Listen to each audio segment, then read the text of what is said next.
Olá, caro aluno! Eu sou a professora Liliane do Colégio Margarida e eu vou trabalhar com você a melhor disciplina de todas, a mais interessante, a mais bonita, a disciplina de língua portuguesa. Você pode até não gostar muito dela, né? Mas pelo menos eu acho que ela é uma das melhores. E hoje, na aula, a gente vai trabalhar um conteúdo que geralmente os alunos amam, que é a interpretação de texto. Bom, pelo menos eu gosto. E dentro da interpretação de texto, a gente vai trabalhar os escritores e algumas dicas de como interpretar bem uma questão. Bom, a primeira dica que eu vou dar para você, antes de entrar nas questões dos escritores, é o seguinte, que é importantíssimo que você leia. Sempre chega algum aluno para mim perguntando, professora, como que eu faço para interpretar bem, para ler bem uma questão e tudo mais, e a dica que eu vou dar para você, que é importantíssima, é que você leia, pronto, leia sempre. E além de ler, claro, né, vem aqui algumas dicas. Até porque tem alguns alunos que falam, ai professora, eu não quero ler, eu não gosto de ler, mas como que você vai jogar bem uma bola se você não treina? Como que você vai fazer um delicioso bolo de chocolate com cobertura de brigadeiro se você não faz o bolo? É a mesma coisa a leitura. Na leitura, para você conseguir interpretar uma questão da melhor forma possível, é importantíssimo que você leia. Então, a gente vai começar aqui com a nossa primeira questão. Observe que o gênero abordado aqui, é fundamental você observar o gênero. Então, nós temos... que gênero seria esse, né, professor? Eu não consegui identificar.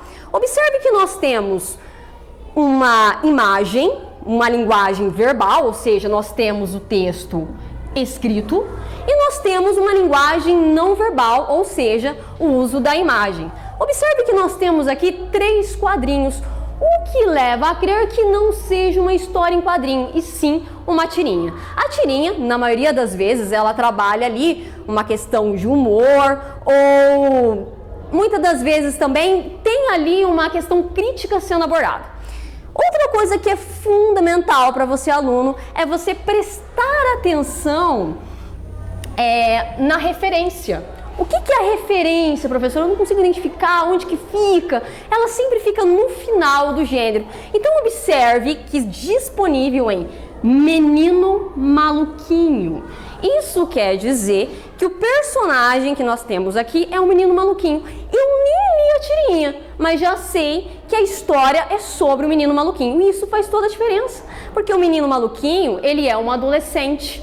Ele sempre apronta alguma coisa. E agora vamos verificar se isso realmente acontece? Então, olhe aqui o quadrinho.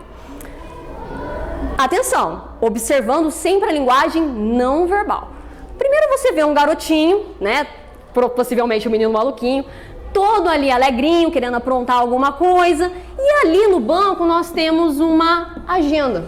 Agora observe o que está escrito no balão, ou seja, na linguagem verbal ali. Uau! Abalou! O diário da Julieta, dando o maior mole para eu xeretar. Então veja que, por ele ser um adolescente, ele faz uso de gírias, né? Xeretar, abalou. O que será que quer dizer abalou, xeretar dentro do seu conhecimento de mundo? Você que é adolescente, o que quer dizer isso daí? Agora observe o segundo quadrinho aqui.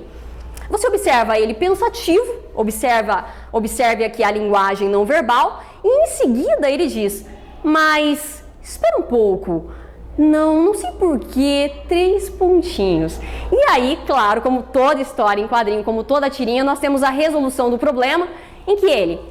Isso tá me cheirando a uma armadilha. E todos os meninos apanharam da garota, então ele fica com medo e, obviamente, ele não vai mexer na agenda por conta disso. Agora que você fez a leitura atenta, observou o gênero, observou a referência, vamos para o segundo momento, que é ler o comando. Se você não lê o comando, fica difícil de você interpretar. Porque a interpretação, muitas das vezes, ela se acaba indo em várias coisas, né? Então, a interpretação...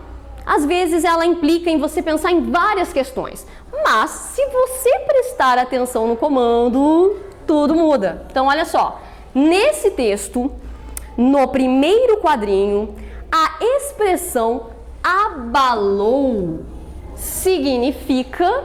Então você observa uma gíria.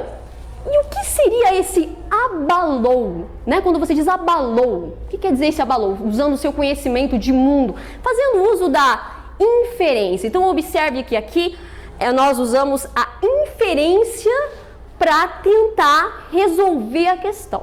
Então tente ali observar. Mexer com uma estrutura, e quando eu falo abalou, eu quero mexer com uma estrutura, a tirinha está falando de mexer com uma estrutura? Ou a tirinha está falando sofrer um susto? Abalou o diário? Estou querendo dizer que vou sofrer um susto? Ou seria ver algo interessante? Uau, abalou, né? Será que é algo interessante? Ou viver um temor? O que você acha? Um tempinho para você pensar. E claro, a resposta é exatamente o que você está pensando, usando a inferência. O que é inferência? A dedução. A resposta seria ver algo interessante. E aí você acaba de verificar que além, né, de você ler bastante, é essencial ter conhecimento de como fazer a interpretação de um texto. E ao entender melhor os descritores, no caso, o uso da inferência, da dedução, isso faz toda a diferença. Muito obrigada pela sua atenção. Até mais!